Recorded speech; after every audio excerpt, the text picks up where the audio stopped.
பிஸ்மில்லாஹிர் ரஹ்மானிர் ரஹீம். அல்ஹம்துலில்லாஹ் வஸ்ஸலாத்து வஸ்ஸலாமு அலா ரசூலில்லாஹ் வ அலா ஆலிஹி வ ஸஹ்பிஹி வ மன் தபியஹும் பி இஹ்சானின் இலா யௌமித்தீன். அம்மா பஅத். ஃபஅஊது பில்லாஹி மினஷ் ஷைத்தானிர் ரஜீம். வஜஅல்னல் லைல லிபாஸன் வஜஅல்னன் நஹார மஆஷா. وقال رسول الله صلى الله عليه وسلم إذا استجنح الليل أو جنح الليل فكفوا صبيانكم فإن الشياطين تنتشر حينئذ فإذا ذهب ساعة من العشاء فخلوهم وأغلق بابك واذكر اسم الله وأطفئ مصباحك واذكر اسم الله وأوكي سقاءك واذكر اسم الله وخمر إناءك واذكر اسم الله ولو تعرض عليه شيئا. متفق عليه. கணிதற்குரிய நண்பர்களே, சகோதரர்களே, அல்லாஹ்வுடைய மாபெரும் கிருபையினால இஸ்லாம் சொல்லக்கூடிய ஒழுங்குமுறைகளை நம்ம தொடர்ந்து அறிந்து கொண்டு வரோம். சலாமின் ஒழுங்குமுறைகளை அறிந்து கொண்டோ, உணவின் ஒழுங்குமுறைகளை அறிந்து கொண்டோ, கடைவீதிக்கு சொல்லும் பொழுது நம்ம பேண வேண்டிய ஒழுங்குமுறைகளை தெரிந்து கொண்டோம். அந்த தொடரில் உறங்கும் பொழுது, போன அமர்வில் சஃபர் பிரயாணத்தில் இருக்கும் பொழுது நம்ம பேண வேண்டிய சில ஒழுங்குமுறைகளை பார்த்தோம். ஐந்தாவது ஒழுங்குமுறையாக அதபாக நம்ம பார்க்க இருக்கக்கூடியது ஆதாபுன் நௌம் வல் இஸ்திகாத். உறங்கும் பொழுதும் உறக்கத்திலிருந்து எழும் பொழுதும் நம்ம கடைபிடிக்க வேண்டிய ஒழுக்கங்களை இன்ஷா அல்லாஹ் பார்க்க இருக்கும். இஸ்லாம் நம்ம முன்னாடியே சொன்ன மாதிரி தான் எல்லா விஷயத்துக்கும் நமக்கு என்ன செய்யும், வழி காண்பிக்கக்கூடிய அல்லாஹ்வுடைய உன்னத மார்க்கமாக நம்முடைய மார்க்கம் என்பது இருக்கு. அல்ஹம்துலில்லாஹ். ஒரு மனிதன் எப்படி அவனுடைய உறக்கத்தை அமைக்க வேண்டும், அந்த உறக்கத்திற்கு முன்னால் எப்படி அதற்காக தயாராக வேண்டும் என்ற விஷயத்தையும் இஸ்லாம் என்ன செஞ்சிருக்கு, நமக்கு வழி காண்பிச்சிருக்கு. அதுக்கு முன்னாடி உறக்கம் என்பது, தூக்கம் என்பது அல்லாஹ் ரப்பல் ஆலமீன் எப்போ தூங்குவதற்காக அந்த நேரத்தை வச்சிருக்கான்? இரவு. வஜஅல்னல் லைல லிபாஸா என்று அல்லாஹ் சொல்றான். இரவை ஆடையாக ஆக்கியிருக்கின்றோம். வஜஅல்னா நௌமக்கும் சுபாத்தா, அதாவது உங்களுடைய தூக்கத்தை இளைப்பாறுவதற்காக நாங்கள் வைத்திருக்கின்றோம், நாம் அமைத்திருக்கின்றோம் என்று சொல்லிட்டு, அதே அந்த தொடரில் அல்லாஹ் சொல்லும் பொழுது உங்களுடைய இரவை ஆடையாக நாம் ஆக்கியிருக்கின்றோம். அப்போது நைட்டில் தூங்குற தூக்கம் தான் நிம்மதியான தூக்கம் என்பதை முதல்ல நம்ம புரிஞ்சுக்கணும். இன்னைக்கு இதற்கு மாற்றமான விஷயங்கள் நம்ம சமூகத்தில் நடந்து கொண்டு இருக்கு. எனவே நம்மளுடைய முக்கியமான இந்த தூக்கம் என்பது இரவில் தான் இருக்கணும். அல்லாஹ் ரப்பல் ஆலமீன் அதற்கு தான் இரவை ஆக்கியிருக்கான். சரி, ரெண்டாவது, தூக்கம் என்பது அல்லாஹ் ரப்பல் ஆலமீன் கொடுக்கக்கூடிய, வழங்கியிருக்கக்கூடிய ஒரு நியமத்தாக, அருட்கொடையாக இருக்கு. அப்படிதான் நண்பர்களே, அருட்கொடையாகத்தானே அது இருக்கு. ஏன் சொல்றேன்னா, எவ்வளவுதான் நமக்கு டயர்ட் ஆனாலும் அந்த நைட்டு தூங்கத்தை நம்ம தூங்கி எழுந்து காலையில் எழுந்திருக்கும் பொழுது அந்த டயர்ட்னஸ் எல்லாத்தையும் அல்லாஹ் ரப்பல் ஆலமீன் தூக்கத்தின் காரணமாக என்ன செஞ்சிடலாம், போக்கி விடுகின்றான். அந்த களைப்பெல்லாம் அல்ஹம்துலில்லாஹ் தூங்குவதன் காரணமாக போயிடும். அப்போ தூக்கம் என்பது ஒரு அருட்கொடையாக இருக்கின்றது. எனவே தூக்கத்திற்காக அல்ஹம்துலில்லாஹ், அந்த உறக்கத்திற்காக சில தயாரிப்புகளை மேற்கொள்ள வேண்டும் என்று மார்க்கம் சொல்றது புரியுதா? அதாவது என்ன, ரசூலுல்லாஹி ஸல்லல்லாஹு அலைஹி வஸல்லம் என்ன சொல்றாங்கன்னா, சில வழிமுறைகளை நமக்கு சொல்லியிருக்கிறாங்க. நம்ம அதை இன்ஷா அல்லாஹ் பார்ப்போம். அதற்கு முன்னாடி, தூங்குவதற்கு முன்னாடி சில ஏற்பாடுகளை செய்யணும். ரசூலுல்லாஹி ஸல்லல்லாஹு அலைஹி வஸல்லம் நமக்கு சொல்லிக் கொடுக்குறாங்க. என்ன ஏற்பாடுகள் அப்படின்னு பார்க்கும் பொழுது, அல்லாஹ்வுடைய தூதர் ஸல்லல்லாஹு அலைஹி வஸல்லம் சொல்லக்கூடிய செய்தி புகாரி, முஸ்லீமில் பதிவு செய்யப்பட்ட செய்தியாக இருக்கு. இதஸ்தஜ்னஹல் லைலு, இரவு ஆரம்பமாகும் பொழுது ஃபக்குஃபு சிபியானக்கும், உங்களுடைய பிள்ளைகளை நீங்கள் என்ன பண்ணாதீங்க, வெளியில் அனுப்பாதீங்க, வீட்டிற்கு வெளியே அனுப்ப வேண்டாம். அப்போ இரவின் ஆரம்பம்னா எது? சூரியன் மறையுது பார்த்தீங்களா, அந்த நேரத்தில் நபி ஸல்லல்லாஹு அலைஹி வஸல்லம் சொல்கிறாங்க, அந்த நேரத்தில் என்ன செய்யாதீங்க, உங்களுடைய பிள்ளைகளை வீட்டிற்கு வெளியே அனுப்பி வைக்காதீர்கள்.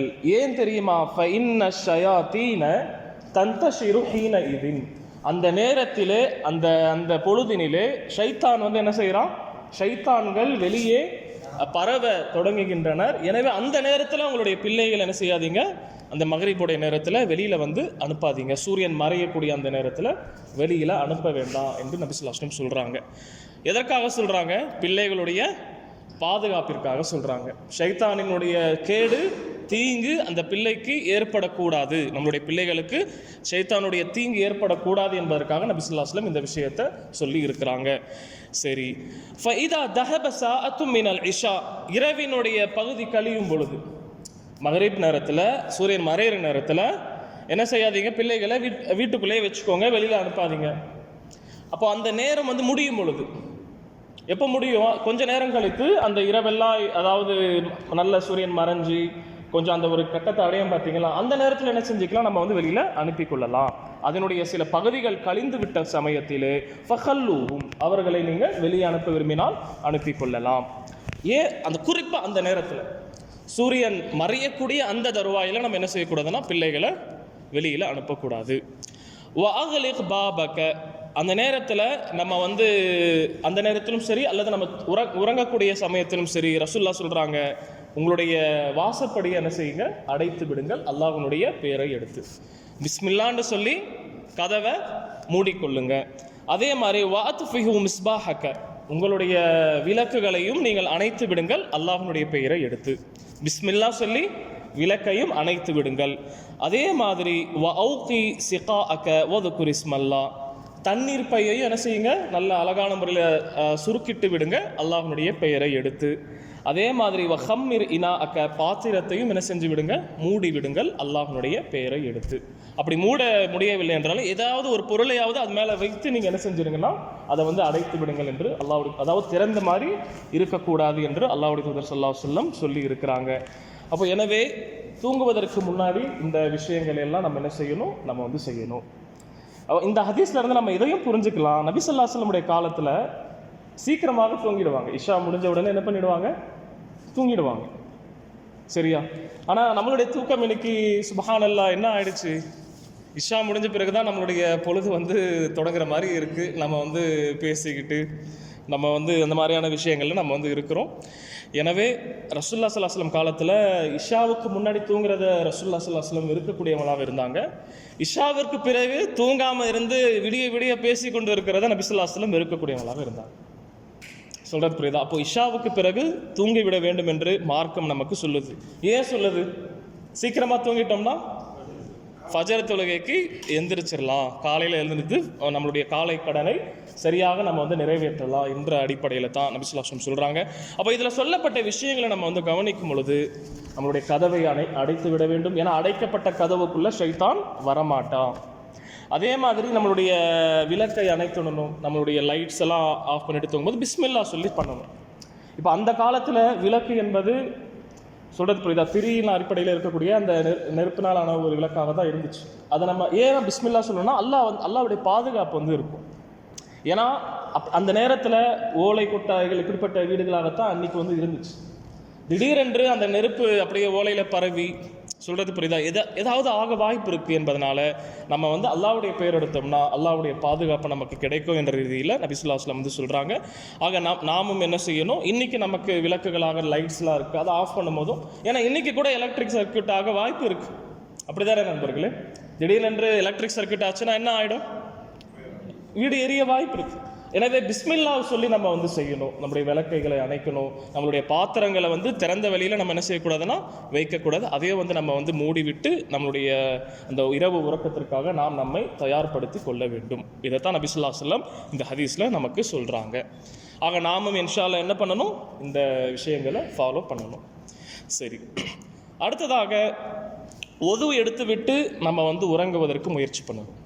ஒது செய்து விட்டு உறங்குவதற்கு தூங்குவதற்கு நாம் முயற்சி செய்ய வேண்டும். நபி ஸல்லல்லாஹு அலைஹி வஸல்லம் சொல்றாங்க, மாமின் முஸ்லிமின் யபீது அலா திக்ரில்லாஹி தாஹிரன் ஃபயதஆரு மினல் லைலி ஃபயஸ்அலுல்லாஹ கைர மின் அம்ரி துன்யா வல் ஆஹிரா இல்லா ஆதாஹு இய்யா. முஆத் பின் ஜபல் ரலியல்லாஹு அன்ஹு அறிவிக்கிறாங்க, அஹ்மதில் பதிவு செய்யப்பட்ட ஹதீஸ். நபி ஸல்லல்லாஹு அலைஹி வஸல்லம் சொல்றாங்க, ஒரு முஸ்லீம் இரவு நேரத்தை ஒது செய்த நிலையிலே, தூய்மையான நிலையிலே ஒரு மூமின் கழிக்கின்றான் என்றால், பிறகு காலையில் எழும் பொழுது அல்லாஹுவை நினைத்து அல்லாஹ்விடத்திலே நன்மைகளை கேட்கின்றான் என்றால், அல்லாஹ் ரப்பல் ஆலமீன் அவனுக்கு இம்மை மறுமைக்கான நன்மைகளை கண்டிப்பாக வழங்குகின்றான். அதாவது ஒது செஞ்சுட்டு தூங்கி எழுந்திருக்கும் பொழுது நம்ம இம்மை மறுமைக்காக அல்லாஹ்விடத்தில் கேட்டோம்னா அல்லாஹ் என்ன செய்கிறான், நாம் கேட்கக்கூடியதை நமக்கு தரக்கூடியவனாக இருக்கிறான். எனவே ஒது செஞ்சுட்டு தூங்குறது சிறந்ததாக இருக்கு. இன்ஷா அல்லாஹ் நம்மள சில பேர் ஒது செஞ்சுட்டு தூங்கக்கூடிய வழக்கத்தை உடையவர்களாக இருப்போம், சிலருக்கு அந்த பழக்கம் இருக்காது. எனவே இன்ஷா அல்லாஹ் இன்றிலிருந்து என்ன செய்வோம், தூங்கும் பொழுது ஒது செஞ்சுட்டு தூங்க முயற்சி பண்ணுவோம். தூய்மையான நிலையில் தூங்க உறங்க நாம் இன்ஷா அல்லாஹ் இந்த சுன்னத்தை செய்ய நாம் முயற்சி செய்வோம். அதன் பிறகு நபி ஸல்லல்லாஹு அலைஹி வஸல்லம் நமக்கு சொல்லித்தரக்கூடிய இன்னொரு வழிமுறை என்னவென்றால், நம்மளுடைய அந்த விரிப்பை நம்ம எதில் படுக்க போகிறோமோ அதை என்ன செய்யணும், நல்லா தட்டி அதை உதறி விட்டு நாம் என்ன செய்யணும், அதில் படுக்கணும் என்று அல்லாஹ்வுடைய தூதர் ஸல்லல்லாஹு அலைஹி வஸல்லம் சொல்கிறாங்க. எந்த அளவுக்கு மார்க்கம் நமக்கு சொல்லிக் கொடுக்குது பாருங்க, சுப்ஹானல்லாஹ். நபி ஸல்லல்லாஹு அலைஹி வஸல்லம் சொல்கிறாங்க, இதா அவ அஹதுக்கும் இலா ஃபிராஷி, உங்களில் யாரேனும் படுக்கைக்கு செல்லும் பொழுது ஃபல்யன்ஃபுத் ஃபிராஷஹு பிதாஹிலத்தி இஸாரிஹி, தன்னுடைய ஆடையின் ஓரத்தை கொண்டு அதை சரி செய்து கொள்ளட்டும், அதை அடித்து அதை சுப்ஹானல்லாஹ் நபி ஸல்லல்லாஹு அலைஹி வஸல்லம் சொல்றாங்க, அதை உதறி கொள்ளட்டும் என்று ரசூலுல்லாஹி ஸல்லல்லாஹு அலைஹி வஸல்லம் சொல்றாங்க. ரசூலுல்லாஹ் சொல்லக்கூடிய வார்த்தையை கவனிங்க, ஃபல்யன்ஃபுத் ஃபிராஷஹு பிதாஹிலத்தி இஸாரிஹி, தன்னுடைய ஆடையின் ஓரத்தினால் அதை அடித்து அதை உதறி கொள்ளட்டும் என்று அல்லாஹ்வுடைய தூதர் ஸல்லல்லாஹு அலைஹி வஸல்லம் சொல்றாங்க. ஏன் இப்படி சொல்றாங்க என்பதற்கு நான் இந்த ஹதீஸை முடிச்சிட்ட பிறகு நான் விளக்கம் சொல்றேன், சரியா? அதன் பிறகு நபி ஸல்லல்லாஹு அலைஹி வஸல்லம் சொல்றாங்க, அவ்வாறு உதறி விட்டு 3 முறை இவ்வாறு செய்யுங்கள் என்று சொல்லிட்டு ரசூலுல்லாஹ் சொல்றாங்க, லா யத்ரி மா கல்ஃபஹு அலைஹி, ஏன் அப்படி உதறணும்னா விரிப்பில் என்ன இருக்கும் என்று நமக்கு தெரியாது. சில நேரங்களில் விஷ ஜந்துக்கள் இருக்கலாம், சொல்றது புரியுதா? அதனால நம்ம உதறிட்டு தூங்கணும்னா நமக்கு அது சேஃப்டியாக இருக்கு. சரி, அதன் பிறகு பின்வரக்கூடிய துவாவை கூற வேண்டும். பிஸ்மிக ரப்பி வதஅது ஜம்பி வபிக அர்ஃபஉ, நல்ல அருமையான துவா, நம்ம எல்லாரும் இன்ஷா அல்லாஹ் மனப்பாடம் பண்ணணும். பிஸ்மிக ரப்பி வதஅது ஜம்பி, அல்லாஹ்வே ரப்பே உன்னுடைய பெயரை எடுத்து வதஅது ஜம்பி, என்னுடைய விலாவை நான் சாய்க்கிறேன். ஒபிக்க அர்ஃபஉஹு, உன்னுடைய உதவியை கொண்டே நாம் மீண்டும் காலையில் எழுவேன். புரியுதா? அதன் பிறகு ரசூலுல்லாஹ் சொல்லி கொடுக்குறாங்க பாருங்க, இன் அம்சக்த நஃப்ஸி, யா அல்லாஹ் என்னுடைய உயிரை நீ என்னுடைய உறக்கத்திலேயே கைப்பற்றிக் கொள்வாயே என்றால் ஃபர்ஹம்ஹா, அதன் மீது நீ ரஹமத்து செய்வாயாக. ஏன்னா நமக்கு தெரியாது, நம்ம நைட்டு தூங்கினா காலையில் அப்படியே எழுந்திருப்போமான்ற ஏதாவது கேரண்டி இருக்கா? இல்லை. ஏன்னா தூக்கம் என்பது ஒரு விதமான சின்ன மரணம் என்று இஸ்லாத்தில் சொல்லப்பட்டிருக்கு. தூக்கம் என்பது, நித்திரை என்பது ஒரு சின்ன மரணத்தை போன்று.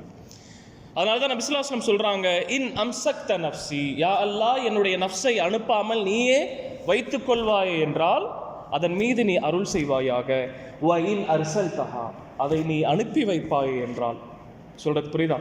அதாவது என்னை நீ உயிரோடு நீ எனக்கு அதற்கான ஆற்றலை கொடுப்பாய் என்றால் ஃபஹ்ஃபத்ஹா பிமா தஹ்ஃபது பிஹி இபாதக ஸாலிஹீன், உன்னுடைய நல்லடியார்களை நீ எப்படி பாதுகாப்பாயோ அதை போன்று என்னையும் என்னுடைய நஃப்ஸையும் நீ பாதுகாப்பாயாக என்று இந்த துவாவை நம்ம சொல்லணும் என்று அல்லாஹ்வுடைய தூதர் ஸல்லல்லாஹு அலைஹி வஸல்லம் நமக்கு சொல்லி கொடுத்துருக்காங்க. எப்போ சொல்லணும்? நம்ம தூக்கத்திற்காக படுக்கையில் நல்லா உதறி விட்ட பிறகு 3 முறை நம்மளுடைய துணியினுடைய ஓரத்தை கொண்டு அதை அடித்து நம்ம நல்லா சுத்தம் பண்ணிட்ட பிறகு நம்ம ரைட் சைடில் படுக்கணும், சரியா? விலாவை நம்ம இந்த சைடில் அப்படியே வச்சு படுக்கணும். அந்த நேரத்தில் இந்த துவாவை நம்ம சொல்லணும். இன்ஷா அல்லாஹ் எல்லாரும் என்ன பண்ணுவோம், மனப்பாடம் பண்ணுவோம். ஏன்னா கருத்து எவ்வளோ அழகாக இருக்குது என்பதை புரிஞ்சுக்கிட்டு நம்ம இன்ஷா அல்லாஹ் மனப்பாடம் பண்ணுவோமா இன்ஷா அல்லாஹ்? அதுவும் இருக்குது. நிறைய துவாக்கள் நபி ஸல்லல்லாஹு அலைஹி வஸல்லம் அல்லாஹும்ம பிஸ்மிக, நான் இன்ஷா அல்லாஹ் சொல்லுவேன், அல்லாஹும்ம பிஸ்மிக அமூத்து வஹ்யா என்றும் சொல்லியிருக்கிறாங்க. அதே நேரத்தில் ரப்பி கினி அதாபக யௌம தஜ்மஉ இபாதக, யா அல்லாஹ் என்னை உன்னுடைய வேதனையிலிருந்து பாதுகாப்பாயாக. எந்த நாளில் உன்னுடைய அடியார்களை எல்லாம் நீ நாளை மறுமையிலே ஒன்று திரட்டக்கூடிய அந்த நாளிலே, அந்த நாளினுடைய வேதனை விட்டு என்னை பாதுகாப்பாயாக என்று இந்த துவாவை நபி ஸல்லல்லாஹு அலைஹி வஸல்லம் கேட்பாங்க. நம்ம சிந்திக்கணும் நண்பர்களே, இப்படி நம்ம உது செஞ்சுட்டு துவாக்களை எல்லாம் செஞ்சுட்டு நம்ம தூங்கும் பொழுது கண்டிப்பாக நம்மளுடைய கவனம் சிதறாது. நம்ம ஃபோனில் போய் என்ன செய்ய மாட்டோம், அல்லாஹ் விரும்பாத விஷயங்களை பார்க்க மாட்டோம். ஏன்னா நம்ம துவாவினுடைய அந்த தாக்கம் கண்டிப்பாக இருக்கும். ஆட்டோமேட்டிக்காக காலையில் ஃபஜருக்கு நம்மளுடைய தூக்கம் என்பது கலியும், ஃபஜருக்கு எழுந்து தொழ முடியும்.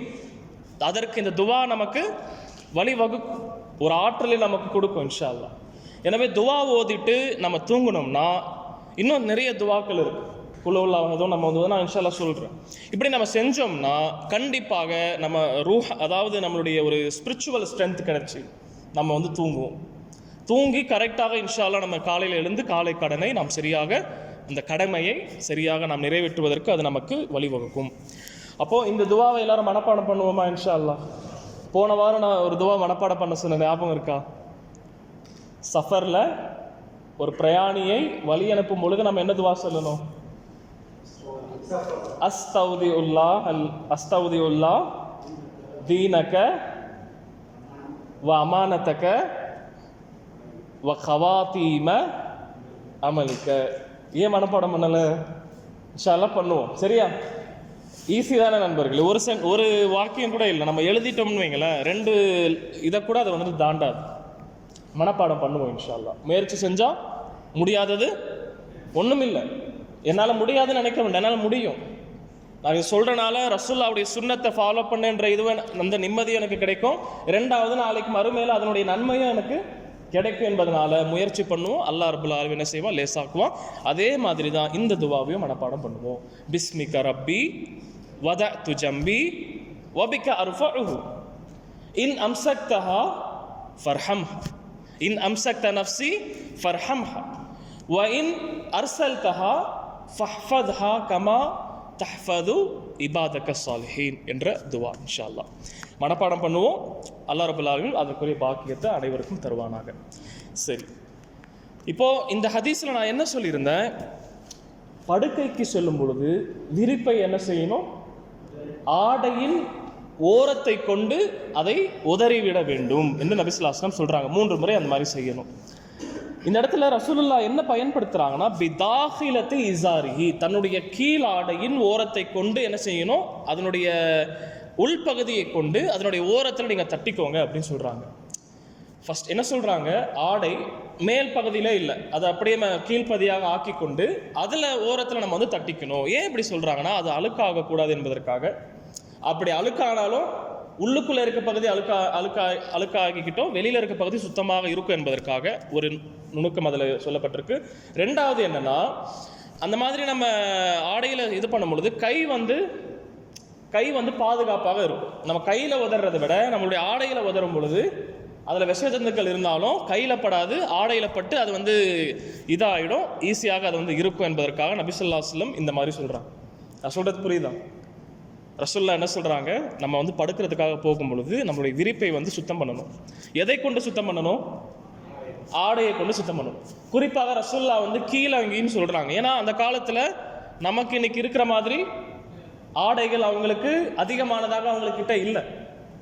ஒரு செட்டு போட்டிருக்காங்கன்னா ஒரு செட்டு எக்ஸ்ட்ராவாக இருக்கலாம், அல்லது அதே செட்டாக தான் அந்த ஒரு செட்டையை வைத்துக்கொண்டு வாழக்கூடியவர்களாக அன்னைக்கு இருந்தாங்க. அதனால தான் ரசூலுல்லாஹ் என்ன சொல்கிறாங்களா, கீழாடையை கொண்டு நீங்கள் அதை சுத்தம் பண்ணுங்கள். அதுவும் வந்து என்ன பண்ணிக்கோங்கன்னா, அது வந்து ஆப்போசிட்டாக ஆக்கிக்கோங்க. மேல் பகுதியில் அடிக்காமல் அதை கீழ்ப்பகுதியாக, அதாவது என்ன சொல்கிறாங்கன்னா அதை உல்டாவாக ஆக்கிக்கோங்கன்னு சொல்கிறாங்க. சொல்கிறது புரியுதா? கீழே உள்ள பகுதியை நீங்கள் முன்பக்கமாக ஆக்கி கொண்டு அங்கே நீங்கள் வந்து அடிங்க அப்படின்னு நபி ஸல்லல்லாஹு அலைஹி வஸல்லம் சொல்கிறாங்க. ஏன் சொல்கிறாங்கன்னா, ஆடை அழுக்காச்சுனாலும் உள்பகுதி அழுக்காக ஆகிடும், வெளிப்பகுதி சுத்தமாக இருக்கும். 2வது நோக்கம் என்னென்னா, கை வந்து விஷஜந்துக்களில் படாமல் தீங்கு ஏற்படாமல் ஆடையோடு அது வந்து சென்று விடும் என்ற நோக்கத்தில் அல்லாஹ் ஸல்லல்லாஹு அலைஹி வஸல்லம் சொல்கிறாங்க. இதை நம்ம புரிய முடியும்னா, நமக்கு இருக்கக்கூடிய அந்த இதை நம்ம வச்சு யோசிச்சு பார்த்தா இந்த ஹதீஸ் புரியாது. நான் அதனால தான் சொன்னேன், அன்னைக்கு வாழக்கூடிய அவங்கெல்லாம் எப்படி இருந்தாங்கன்னா, அவங்களுக்கு வந்து ஏழ்மை தான் இருந்துச்சு அந்த நேரத்தில். இன்றைக்கி நம்மக்கிட்ட எத்தனை செட்டு இருக்குது சொல்லுங்கள் பார்க்கலாம்? ஒரு 10 செட்டு இருக்குமா? ட்ரெஸ்ஸு 5 செட்டு இருக்குமா? ஆனால் அன்னைக்கு வாழக்கூடியவங்களிடத்துல அந்த மாதிரி இல்லை. எந்த ட்ரெஸ்ஸை போட்டிருக்காங்களோ அதுதான் அவங்களுடைய ஆடையாக இருந்துச்சு. எக்ஸ்ட்ரா மாற்று உடுப்பு கூட அவங்களுக்கு வந்து இல்லாமல் தான் இருந்துச்சு. அதனால தான் ரசூலுல்லாஹ் இந்த மாதிரி வழிகாட்டினாங்க என்பதை நம்ம வந்து புரியணும். சரி, அதன் பிறகு நம்ம பேண வேண்டிய இன்னொரு ஒழுக்கம் என்னவென்றால், நம்ம வந்து தூக்கத்திற்காக செல்லும் பொழுது உறங்குவதற்கு முன்னாடி 2 உள்ளங்கைகளையும் இணைத்து அதில் வந்து குல் ஹுவல்லாஹு அஹத், குல் அஊது பி ரப்பில் ஃபலக், குல் அஊது பி ரப்பின் நாஸை 3 முறை ஊதிக்கொள்ள வேண்டும். அதாவது குல் ஹுவல்லாஹு அஹத் அல்லாஹு ஸமத் அந்த மாதிரி ஓதிக்கிட்டு நம்மளுடைய அந்த கைகள், உள்ளங்கைகள் தலையிலிருந்து தொடங்கி நம்மளுடைய அதாவது உடம்புல எங்கு வரைக்கும் அது செல்லுமோ அங்கு வரைக்கும் என்ன செஞ்சுக்கணும், தடவி கொள்ளணும் என்று அல்லாஹ்வுடைய தூதர் ஸல்லல்லாஹு அலைஹி வஸல்லம் நமக்கு வழி காமிச்சிருக்கிறாங்க. சரியா? ஆக இந்த சுன்னத்தை நம்ம என்ன செய்யணும், கடைபிடிக்கணும். அப்படி நம்ம செய்யும் பொழுது நம்ம பாதுகாக்கப்படுவோம். சரியா? எனவே இந்த ஹதீஸ் புகாரியில் பதிவு செய்யப்பட்ட ஹதீஸாக இருக்கு. ரசூலுல்லாஹ் சொல்றாங்க, இதா அவா இலா ஃபிராஷிஹி குல்ல லைலா, உங்களில் ஒருவர் ஒவ்வொரு இரவும் படுக்கைக்காக செல்லும் பொழுது, தூங்க செல்லும் பொழுது, ஜமஅ கஃபைஹி, ரசூலுல்லாஹ் என்ன செய்வாங்கன்னா தங்களுடைய 2 உள்ளங்கைகளையும் ஒன்றிணைத்துக் கொள்வார்கள். சும்ம நஃபஸ ஃபீஹிமா, அதிலே ஊதுவார்கள். பிறகு ஓதுவார்கள், குல் ஹுவல்லாஹு அஹத், குல் அஊது பிரப்பில் ஃபலக், குல் அஊது பிரப்பின் நாஸ். 3 முறை ஓதுவாங்க ரசூலுல்லாஹ். ஓதிட்டு என்ன பண்ணுவாங்கன்னா, சும்ம யம்ஸஹு பிஹிமா மஸ்ததா மின் ஜஸதிஹி தப்தஉ அலா ரஸிஹி, தலையிலிருந்து ஆரம்பிப்பாங்க.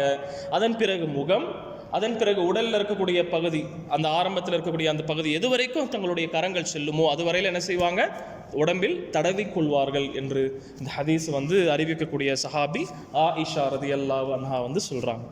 எனவே நாமும் இந்த சுன்னாவை கடைபிடிக்கணும் தூங்கும் பொழுது. இதுவரைக்கும் எத்தனை விஷயங்களை பார்த்துருக்கோம் சொல்லுங்க பார்க்கலாம். தூங்கும் பொழுது, தூங்குறதுக்கு முன்னாடி சில ஏற்பாடுகளை செய்யணும். நம்மளுடைய கதவை மூடணும், பிஸ்மில்லா சொல்லி, விளக்கை அணைக்கணும், பிஸ்மில்லா சொல்லி, பாத்திரங்களை மூடி வைக்கணும், சரியா, பிஸ்மில்லா சொல்லி. அதுக்கப்புறம் என்ன பண்ணணும், ஒது செஞ்சுட்டு தூங்கணும். ஒது செஞ்சுட்டு தூங்கும் பொழுது அந்த துவாவை பிஸ்மிக ரப்பி வத துஜம்பி வபிக அர்ஃபோன்னு துவாவை ஓதணும்.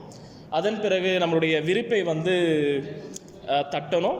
ஃபஸ்ட்டு விரிப்பை உதறிட்டு அதுக்கப்புறம் இந்த துவா செஞ்சுட்டு நம்ம இது பண்ணோம். அதுக்கப்புறம் குல் ஹுவல்லாஹு அஹத், குல் அஊது ரப்பில் ஃபலக், குல் அஊது ரப்பின் நாஸ் ஓதி 3 முறை ஓதி கையில் ஊதி என்ன செய்யணும், தடவி கொள்ளணும்.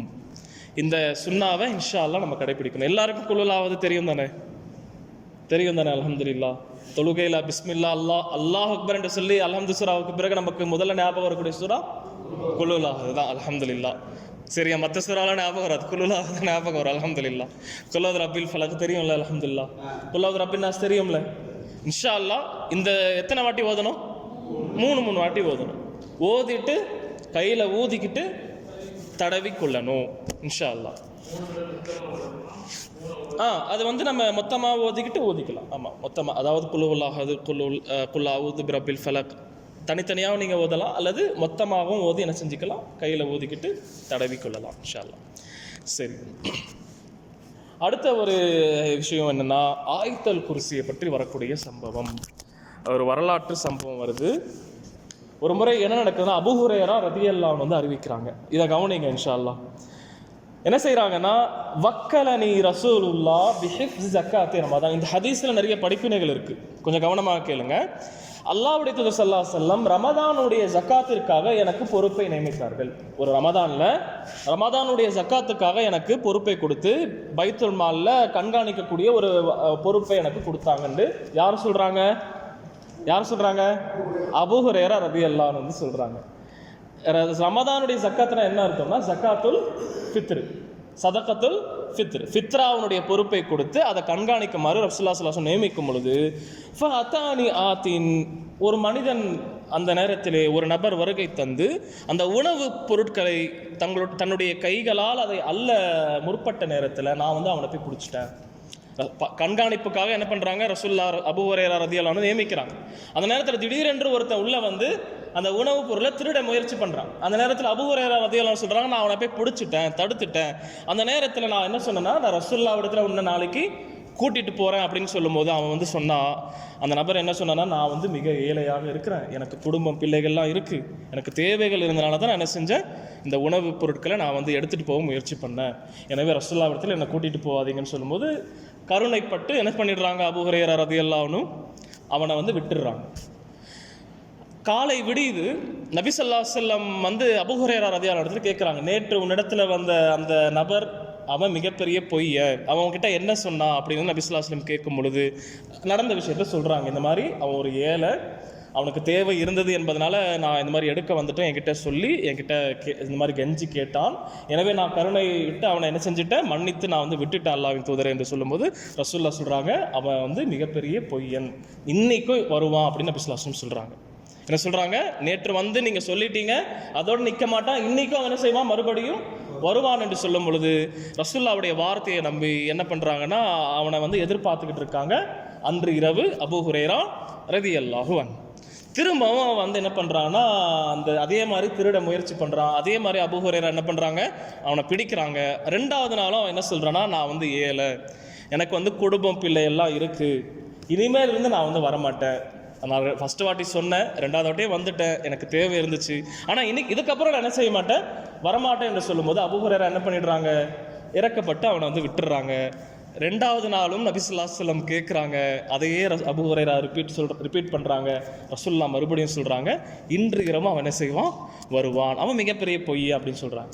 மூன்றாவது நாளும் வரான், வந்து எடுக்க முயற்சி பண்ணுறான். அபூ ஹுரைரா வந்து என்ன பண்ணுறாங்கன்னா, இன்னைக்கு நான் உன்னை என்ன பண்ண மாட்டேன், மன்னிக்க மாட்டேன், நபி ஸல்லல்லாஹு அலைஹி வஸல்லம் கண்டிப்பாக நான் வந்து உன்னை கூட்டிகிட்டு போ அப்படின்னு சொல்லும்போது அப்போ வந்து அவன் சில விஷயங்களை வந்து சொல்கிறான். என்ன சொல்கிறா, நான் வந்து உனக்கு அல்லாஹ் பயனளிக்கக்கூடிய சில வாசகங்களை கற்றுக் கொடுத்தேன், அதை நீ நீங்கள் சொல்லி வருவீங்கன்னா கண்டிப்பாக ஷைத்தானுடைய தீங்கிலிருந்து நீங்கள் பாதுகாக்கப்படுவீங்க என்று சொல்லி ஆயத்தல் குர்சியை கற்றுக் கொடுத்தான். சரியா, ஆயத்தல் குர்சி ஓதுனீங்கன்னா லம் யஸல் மஅக மினல்லாஹி ஹாஃபிஸ். அவன் சொன்னான், ஆயத்தல் குர்சியை ஓதுவீர்கள் என்றால் ஒரு ஹாஃபிஸ், ஒரு பாதுகாப்பாளர் உங்களை பாதுகாத்து கொண்டே இருப்பார். வலா யக்ருபுக ஷைத்தான் ஹத்தா துஸ்பிஹ, காலை அடையும் வரை, காலை பொழுதை அடையும் வரை ஷைத்தான் உங்ககிட்ட நெருங்கவே மாட்டா என்று அந்த மனிதன் வந்து சொன்னா, அந்த நபர் வந்து சொன்னா. ரசூலுல்லாஹ் இடத்துல அபூ ஹுரைரா ரலியல்லாஹு சொல்லும் பொழுது ஸதகக வ ஹுவ காதிப், அவன் மிகப்பெரிய பொய்யன், ஆனா இந்த விஷயத்துல அவன் வந்து உண்மையையே உரைத்தான். அபூ ஹுரைராவே அந்த நபர் யார் என்று தெரியுமா, அவன்தான் ஷைத்தான் என்று அல்லாஹ்வுடைய தூதர் ஸல்லல்லாஹு அலைஹி வஸல்லம் அபூ ஹுரைரா ரலியல்லாஹு அன்ஹு வந்து சொன்னாங்க. அப்போ இந்த ஹதீஸ்ல இருந்து நம்ம என்ன புரிஞ்சுக்கலாம், ஆயத்தல் குர்சி ஓதிட்டு படுத்தோம்னா ஒரு வானவர் நம்மை பாதுகாக்கிறார், ஷைத்தானுடைய தீங்கிலிருந்து நாம் பாதுகாக்கப்படுவோம், வானவரை அனுப்பி அல்லாஹ் பாதுகாக்கிறான். அல்ஹம்துலில்லாஹ். எனவே அந்த உணர்வை நம்ம வந்து ஏற்படுத்தணும். ஆயத்தல் குர்சி ஓதுனா எனக்காக ஒரு வானவர் அல்லாஹ்வின் தரப்பிலிருந்து நியமிக்கப்பட்டு அவர் என்னை பாதுகாக்கின்றார் என்று அந்த எண்ணி நம்ம ஆயத்தல் குர்சியை ஓதி இன்ஷா அல்லாஹ் என்ன பண்ணணும், தூங்கணும். ரெண்டாவது, இந்த ஹதீஸ்ல இருந்து இன்னொரு படிப்பினையும் இருக்கு. அது என்ன படிப்பினை, யாரு சொல்வீங்க? ஷைத்தான் எத்தனை நாள் வந்தான், 3 நாள் வந்தான். எந்த பொருளை திருட வந்தான், ஃபித்ராவை திருட வந்தான். அப்ப என்ன புரியலாம் நம்ம, சொல்லுங்க பார்க்கலாம், சொல்லுங்க. நான் தான் குடிக்கிறேன், நீங்க சொல்லலாமே.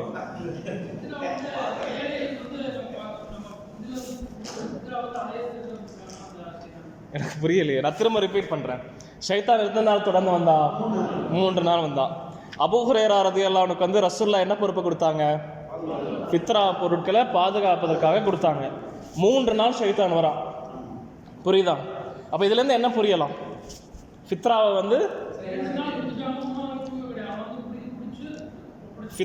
வந்து நம்ம 2 நாட்களுக்கு முன்னாடியும் கொடுத்துடலாம் அப்படின்னு இந்த ஹதீஸ்ல இருந்து புரியலாமா? அதற்கு வழி இருக்கா? ஏன்னா அந்த ஃபித்ரா பொருட்களை தான் பாதுகாக்கிறாங்க. 3 நாட்கள் அவன் தொடர்ந்து வரான், சொல்றது புரியுதா? அப்போ ஃபித்ராவை வந்து சிறந்த நேரம் என்பது பெருநாள் தொழுகைக்கு முன்னாடி நம்ம போகும்பொழுது கொடுக்கறது சிறந்த நேரம். ஆனா 2 நாட்களுக்கு முன்னாடியே நம்ம என்ன பண்ணலாம், கொடுக்கலாம். அதுக்கு இந்த ஹதீஸ் ஆதாரமா இல்லையா? இந்த ஹதீஸ் எதில் இருக்கு தெரியுமா? புகாரியில் இந்த ஹதீஸ் வந்து பதிவு செய்யப்பட்டிருக்கு. எனவே இதை நம்ம வந்து புரிஞ்சுக்கலாம். இப்படி தான் நம்ம வந்து ஹதீஸ்ல இருந்து படிப்பினைகளை நம்ம வந்து பெறணும். ஷைத்தான் பொய்யனாக இருந்தாலும், அதாவது இதுவும் நம்ம படிப்பினையாக பெறலாம். சில பேர் பொய் பேசுவாங்க, ரொம்ப பொய்யா வந்து அடிச்சு விடுவாங்க. ஆனால் சில நேரங்களில் அவங்க உண்மையை கூட அவங்க வந்து பேச வாய்ப்பு இருக்கு, ஆனால் நமக்கு அது தெரியாது. சரியா? எனவே இதையும் நம்ம வந்து படிப்பினையாக பெறலாம். எனவே இன்ஷா அல்லாஹ் இன்னொரு ஹதீஸை சொல்லி நான் இன்றைய அமர்வை நிறைவு செய்கிறேன். ஒரு முறை என்ன நடக்குதுன்னா, ஃபாத்திமா ரலியல்லாஹு அன்ஹா என்ன பண்ணுறாங்க, நபி ஸல்லல்லாஹு அலைஹி வஸல்லம் இடத்துல ஒரு ரெக்வெஸ்ட்டுக்காக போகிறாங்க. எதனால் அந்த ரெக்வெஸ்ட் வைக்க போகிறாங்கன்னா, அவங்க வந்து திரிகை சுற்றுவதனால அவங்களுடைய கைகளில் காயங்கள் வந்து ஏற்படுது, அதனால் வேதனை அடைஞ்சாங்க. சரியா? மாவு ஆட்டுறதுனால. அது வந்து குறிப்பாக அது வார்த்தை என்னன்னா திரிகை சுற்றுறது. சரியா? கிரைண்டர் கிடையாது, ஆட்டுக்கல் கிடையாது, அம்மிக்கல் கிடையாது. திரிகைன்னு வந்து அதுக்கு ஒரு அர்த்தம் இருக்கு. அதாவது பருப்பு, நெல் இப்படிப்பட்ட விஷயங்களை அதில் போட்டு இந்த மாதிரி அதை சுற்றுவாங்க. சுற்றினா அது வந்து என்ன ஆகிடும்? பவுடராக அது வந்து ஆகிடும். இந்த மாதிரி ஃபாத்திமா ரலியல்லாஹு அன்ஹா யார் செய்கிறாங்க? ரசூலுல்லாஹ்வுடைய மகள். சுப்ஹானல்லாஹ். ரசூலுல்லாஹ் தான் ஆட்சியாளராக இருந்தாங்க. ஆனால் அவங்களுடைய மகளுடைய வாழ்க்கையை பாருங்கள் எப்படி எளிமையாக இருந்துச்சு. அவங்களே அந்த பணியை செய்யக்கூடியவர்களாக இருந்தாங்க. அதனால கைகளில் காயங்கள், அதாவது அதனுடைய வடுக்கள் ஏற்பட்டதுனால ரசூலுல்லாஹ் இடத்துல வந்தோம்னா ஏதாவது வேலை செய்ய பணியாட்களை நமக்கு தருவாங்க என்ற நியத்தில் வராங்க. வரக்கூடிய அந்த நேரத்தில் ரசூலுல்லாஹ் ஸல்லல்லாஹு அலைஹி வஸல்லம் இல்லை. ஆயிஷா ரலியல்லாஹு அன்ஹா இடத்துல எதற்காக வந்தேன் என்ற அந்த நோக்கத்தை தெரியப்படுத்தியவுடன் தன்னுடைய வீட்டுக்கு போயிடுறாங்க. ஆயிஷா ரலியல்லாஹு அன்ஹா ரசூலுல்லாஹ் வந்த நேரத்தில் ஃபாத்திமா ரலியல்லாஹு அன்ஹா வந்தாங்க. இந்த மாதிரி தனக்கு வந்து ஒரு பணியால் கேட்டு வந்தாங்க அப்படின்னு அந்த விஷயத்தை சொல்லும் பொழுது ரசூலுல்லாஹ்வே என்ன பண்ணுறாங்க? ஃபாத்திமா ரலியல்லாஹு அன்ஹா அவங்களுடைய வீட்டுக்கு வந்து போகிறாங்க. போய் என்ன பண்ணுறாங்கன்னா, கணவன் மனைவிக்கு நடுவில் நபி ஸல்லல்லாஹு அலைஹி வஸல்லம் சென்று அங்கே போய் அமர்றாங்க. அவ்வளோ நெருக்கமாக இருக்கிறாங்க. ஒரு மாமனார் எப்படி இருக்க வேண்டும் என்பதும் இதில் படிப்பினை இருக்குது. ரொம்ப நெருக்கமாக இருக்கிறாங்க ரசூலுல்லாஹ் ஸல்லல்லாஹு அலைஹி வஸல்லம். அங்கே சென்று அமர்ந்து ரசூலுல்லாஹ் என்ன சொல்கிறாங்கன்னா, அலா அதுல்லுக்குமா அலா கைரின் மிம்மா சஅல்துமானி, நீங்கள் என்னிடத்தில் கேட்டதை விட நான் உங்களுக்கு சிறந்த விஷயத்தை சொல்லித்தரட்டுமா? நீங்கள் என்னிடத்தில் கேட்டு வந்தீங்க, அதை விட சிறந்த விஷயத்தை நான் சொல்லித்தரட்டுமா என்று கேட்டு ரசூலுல்லாஹ் என்ன பண்ணுறாங்கன்னா, இதா அகஸ்துமா மதாஜி அகுமா, படுக்கையை நீங்கள் அடையும் பொழுது, தூங்க நீங்கள் வந்து செல்லும் பொழுது, ஃபக்கப்பீர் அல்லாஹ அர்பஉ வஸலாசீன், அல்லாஹ் அக்பர் என்று 34 தடவை சொல்லுங்க. வஹ்மதா சலாசம் வசலாசின் வசப்பிஹா சலாசம் வசலாசின், அல்ஹம்துலில்லாஹ் என்று 33 தடவை சொல்லுங்க. சுப்ஹானல்லாஹ் என்று 33 தடவை சொல்லுங்க. சுப்ஹானல்லாஹ் 33 தடவை, அல்ஹம்துலில்லாஹ் 33 தடவை, அல்லாஹ் அக்பர் 34 தடவை, 100 தடவை மொத்தமாக. இந்த மாதிரி சொன்னீங்கன்னா ஃபைன்ன தாலிக கைருல் லக்குமா மிம்மா சஅல்துமா, நீங்கள் கேட்டதை விட இது உங்களுக்கு சிறந்ததாக இருக்குது அப்படின்னு நபி ஸல்லல்லாஹு அலைஹி வஸல்லம் சொல்கிறாங்க. என்ன புரிஞ்சுக்கணும்னா, அவங்க வந்து டயர்ட் ஆகிறாங்க, ஒரு ஃபிசிக்கலாக ஸ்ட்ரென்த்துக்காக வராங்க. ஆனால் ரசூலுல்லாஹ் என்ன பண்ணுறாங்கன்னா ஸ்பிரிச்சுவல் ஸ்ட்ரென்த்தை ஏற்படுத்தக்கூடிய விஷயத்தை சொல்லிக் கொடுக்குறாங்க. உடல் ரீதியாக அவங்க வந்து டயர்ட் ஆகிறாங்க, அதற்காக கேட்டு வரும் பொழுது மன ரீதியான, சொல்கிறது புரியுதா, அந்த மன ரீதியான வலுப்படுத்தக்கூடிய விஷயத்தை நபி ஸல்லல்லாஹு அலைஹி வஸல்லம் கற்றுக் கொடுக்குறாங்க. இந்த விஷயத்தை நம்ம ஃபாலோ பண்ணோம்னா நாமும் இன்ஷா அல்லாஹ் இந்த நல்ல இதில் இருக்கக்கூடிய பலன்களை நாமும் அடையலாம். எனவே தூங்கும் பொழுது என்ன செய்யணும்? தஸ்பீ ஓதிட்டு தூங்கணும். சுப்ஹானல்லாஹ் 33 தடவை ஓதணும், அல்ஹம்துலில்லாஹ் 33 தடவை ஓதணும், அல்லாஹ் அக்பர் 33 தடவை ஓதணும். இது வரைக்கும் எத்தனை விஷயங்களை ஓதணும் என்று சொல்லியிருக்கோம்? ஒசு செய்யணும், பிஸ்மிக ரப்பி வதஅது ஜம்பி, குலூல் அஹது, குலூ ரப்பில் ஃபலக், குலூ ரப்பின் நாஸ், ஆயத்துல் குர்சி, அப்புறம் தஸ்பீ. இன்னமும் சில விஷயங்கள் இருக்குது. அல்லாஹ் நாடினால் நம்ம அடுத்த வாரம் இன்ஷா அல்லாஹ் அதை பற்றி அறிந்து கொள்வோம். இந்த அமர்வில் எந்தெந்த விஷயங்களை நம்ம இது வரைக்கும் அறிந்து கொண்டோமோ அதை செயல்படுத்தக்கூடிய பாக்கியத்தை அல்லாஹ் எனக்கும் உங்களுக்கும் தந்தருள்வானாக. வாஹுரு தாவான் அல்ஹம்துலில்லாஹி ரப்பில் ஆலமீன். அஸ்ஸலாமு அலைக்கும் வரஹ்மத்துல்லாஹி வபரகாத்துஹு.